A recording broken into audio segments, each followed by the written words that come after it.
தம்பியோட ஆள் ஓடி போச்சுனே. Okay okay. இந்த சேலையாவது எவ்வளவு ஓடுன்னு பாருனே. கொடுங்க நான் பாத்துறோம். அண்ணே இந்த சேலை எல்லாம் என்ன ரேட்டுக்கு போறீங்க? நம்ம கிட்ட பாத்தீங்கன்னா கிட்ட பாக்குற அளவுக்கு என் கிட்ட கண்ணு இல்ல. வேணா இவனை பார்க்க சொல்றேன். எந்த பட்டு சாரியா இருந்தாலும் உரசி பார்த்தே சொல்லுங்க.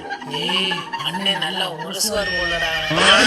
அது நான் பட்டை பத்தி பேசிருக்கீங்க, சிட்டை பத்தி பேசிருக்கீங்க. அவன் கிடக்கா நீ பார்த்து கொடுங்க. தேய்ச்சி பார்த்து ஒயிட் கலர் பட்டு புடவை மட்டும் 500 ரூபாயிலிருந்து 60,000 வரைக்கும் போகும். செம்பு கலர் போகாதுங்க. 42,000 ரூபாய் ரெண்டு சாரிக்கு. ஃபோன் பண்ணா போதும், ஆளோ தமிழ்நாடு வீட்லயே வந்து எடுத்துக்குவோம். விட்டு போனோம் 42,000 கொடுத்துருக்கா மச்சான். மச்சான் பரவாயில்ல நல்லா இருக்கு. என்னடா இது? அங்க இருந்து எடுத்துறேன். டேய் ஊருக்கு ஒரு செப்படி ஓட்டறானே வாட்ல. அண்ணே என்னண்ணே? அண்ணே போய்ட்டு வரேன். அவட்ட சேலைக்கு சேர்த்து காசு தராரா? ஓ அவர்ட்ட அது